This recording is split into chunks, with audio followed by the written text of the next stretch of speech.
Hello friends, समाचार प्रभाव news channel में आपका स्वागत है। आज हम लोग बात करने वाले एमटीएस का जो चेंज हुआ सिलेबस है उसमें क्या क्या चीजें हैं, पूरी डिटेल में आपको इस वीडियो में पता चलने वाली है। तो वीडियो को लास्ट तक देखिएगा और चैनल पर नए हैं तो सब्सक्राइब तो कर ही लीजिए, साथ साथ बेल आइकन भी दबा दीजिए जिससे कि आगे आने वाली सारी वीडियो की जानकारी आपको मिलती रहे। तो चलिए बात करते हैं क्या क्या चेंज किया गया, किसको नुकसान हो सकता है, किसको फायदा होगा, सब कुछ। सबसे पहले बात करें एग्जाम पैटर्न की, तो ये एग्जाम जो है पहले होते थे, जो आपका objective type question computer based exam CVT जो होता था उसमें मैथ, रीजनिंग, इंग्लिश और जीके, सॉरी, इन चारों के 25-25 क्वेश्चन आपको दिए जाते थे, यानी कि टोटल 100 क्वेश्चन। लेकिन यहां पे क्या कर दिया गया है, अब दो सेशन में बना दिया गया, सेशन 1 और सेशन 2। सेशन 1 में रखा गया है मैथ और रीजनिंग, सेशन 2 में रखा गया है जीए और इंग्लिश। तो सेशन 1 में मैथ के लिए 20 क्वेश्चन और रीजनिंग के लिए 20 क्वेश्चन, सेशन 2 में 25 क्वेश्चन जीए के लिए, 25 क्वेश्चन इंग्लिश के लिए, यानी कि इसमें 40 क्वेश्चन और इसमें 50 क्वेश्चन। नंबर की बात करें तो यहाँ हर क्वेश्चन के 3 नंबर मिल रहे हैं, यानी कि यहाँ 40 है तो 120 नंबर यहाँ मिल जाएंगे आपको, 150 नंबर यहाँ मिल जाएंगे। और दोनों एग्जाम देने आपको जरूरी है, दोनों में पास करने में जरूरी है। दोनों के लिए अलग अलग टाइम 45-45 मिनट का आपको दिया जाएगा। ये हो गई एग्जाम की बात। अब इसमें निगेटिव मार्किंग किस किस में है ये आपको सबसे पहले बता दें।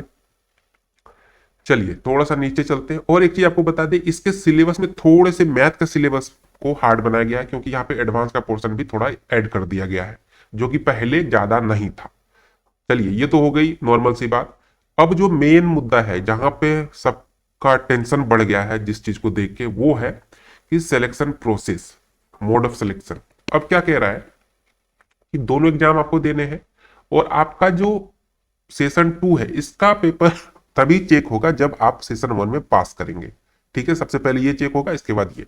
पास करने का क्राइटेरिया क्या है, आपको 30% नंबर लाने हैं सेशन 1 और सेशन 2। यहां देख सकते हैं आप, minimum qualifying marks in session 1 and as well as in session 2 of computer based examination are follow, मतलब 30% जनरल कैंडिडेट।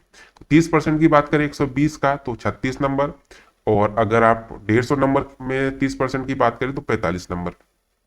ठीक है, ये हो गई। तो आपको इस नंबर को तो ज्यादा ध्यान रखना है, यानी आपको 36 नंबर तो लाने ही है 120 में, तभी आप सेशन 2 में आपके पेपर चेक होंगे।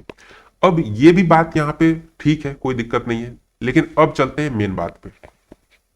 मेन क्या है, यहां देखिए आप गौर से, एक निगेटिव मार्किंग का भी बात कहा गया है यहाँ पे। हाँ, निगेटिव मार्किंग जो है मैं आपको बता दूं कि सेशन 1 में निगेटिव मार्किंग नहीं है, सेशन 2 में निगेटिव मार्किंग है। जैसे कि मैं आपको यहां पे एक बार फाइंड करके दिखा देता हूं निगेटिव का, थोड़ा सा वेट करेंगे।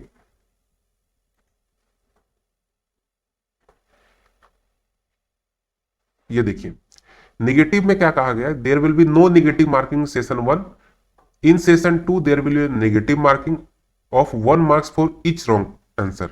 मतलब कि 1/3, एक में अगर 3 मिल रहे हैं तो अगर एक आंसर गलत होता है तो आपको 1 नंबर काट लिए जाएंगे। तो ये सारा चीज है सेशन 2 में रखा गया, मतलब कि जीके और आपको इंग्लिश में ज्यादा ध्यान देने हैं। यहां आपके गलत होंगे तो कोई आपको नुकसान नहीं होगा, लेकिन यहां गलत होंगे तो आपके नंबर कट जाएंगे।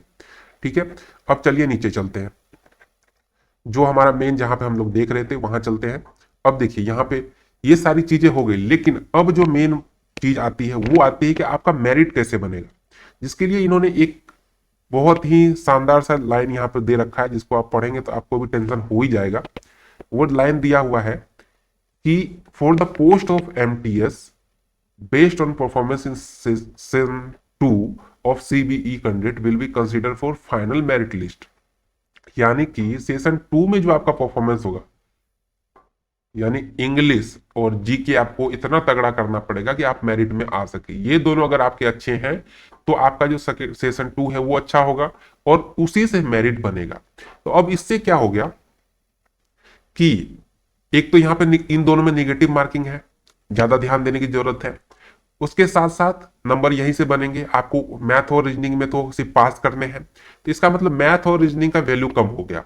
अब वैल्यू किसका बढ़ गया, इंग्लिश और जीके का। तो अब आपको जो स्टूडेंट मैथ रीजनिंग पे फोकस नहीं करते थे, जिनका मैथ रीजनिंग खराब था, उनके लिए तो ये खुशखबरी है कि चलो अब तो हमारा जॉब इसमें हो जाएगा। लेकिन जिनका इंग्लिश खराब था और जीके में ठीक ठाक थे, नॉर्मल थे, लेकिन मैथ रीजनिंग बहुत शानदार था, उनके लिए यहां नुकसान हो गया। उनको एमटीएस में अब बहुत कम चांस मिलने वाला है। तो ये सारी चीजें थी जो कि बताना बहुत ही इंपॉर्टेंट था सभी स्टूडेंटों के लिए। तो आशा करते हैं आपको सब कुछ समझ में आ गया होगा। फिर भी कोई डाउट हो, कोई क्वेश्चन हो तो आप कमेंट बॉक्स में कर सकते हैं मैसेज। मिलते हैं एक नए वीडियो में।